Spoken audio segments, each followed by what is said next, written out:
Kasunod ng canonization ni Blessed Pedro Calungsod, isang docudrama ang ipapalabas ng GMA News TV tungkol sa buhay ng susunod na Filipino saint. Ang kapuso star na si Rocco Nacino ang napiling gumanap kay Calungsod. Ang kanyang karanasan sa pagganap kay Beato Pedro sa report ni Sherry Ann Torres. Ang kapuso actor na si Rocco Nacino, inaabangan din ang araw ng canonization ni Beato Pedro. Siya kasi ang gaganap na Pedro Calungsod sa isang docudrama na ipapalabas ng GMA News TV sa linggo.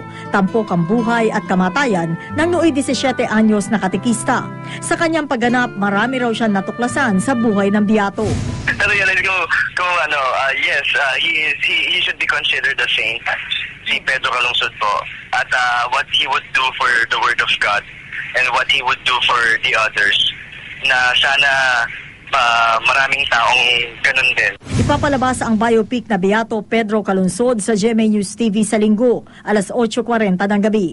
Marami po kayo matututunan dito, lalo na po sa mga bata na nag-aaral ngayon, sa mga guro, ipa-assignment niyo po sa mga estudyante niyo na manood po dito kasi marami po sila matututunan dito. Mayorya sa mga Pilipino ay Katoliko, kaya naman tila nakapagtatakang si Calungsod pa lang ang magiging ikalawang santo na nagmula sa Pilipinas, kumpara sa bansang Japan na may 200 santo. Pero ayon sa simbahang Katoliko, hindi dapat gamiting sukatan ng pananampalataya ng isang bansa ang bilang ng mga santong nagmumula rito. Mas dapat daw sukatin ang debosyon ng mga nananampalataya. Is the expression of our faith, multi-expression of the faith. Example, Nazareno. Di ba? Mananalo ka doon. O yung mga procession natin sa ating Blessed Virgin Mary, all over. Ito, October, Santo Rosario, mga regata natin.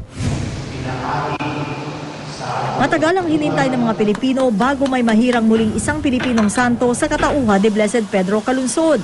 Dahil dito, todo na ang paghahanda ng simbahang Katoliko sa kanyang canonization ngayong linggo. Sa darating na linggo, October 21, itong San Juan Arena ay pupunuin na may 5,000 Katoliko. Dito sila magsasagawa ng selebrasyon habang hinihintay nila yung formal na pagdedeklara ng Vatican kay Blessed Pedro Calungsod bilang ganap na santo. Dito na rin sila manunood kung ano yung magaganap sa Roma. May mga kapareho ring aktibidad sa mga parokya sa iba't ibang bahagi ng bansa. On Sunday, there will be the Mass at EDSA Shrine sa Moriones. Ang youth doon magse-celebrate with song, dance, and many others. Last but not the least, at the San Juan Arena. Sherry Ann Torres, GMA News.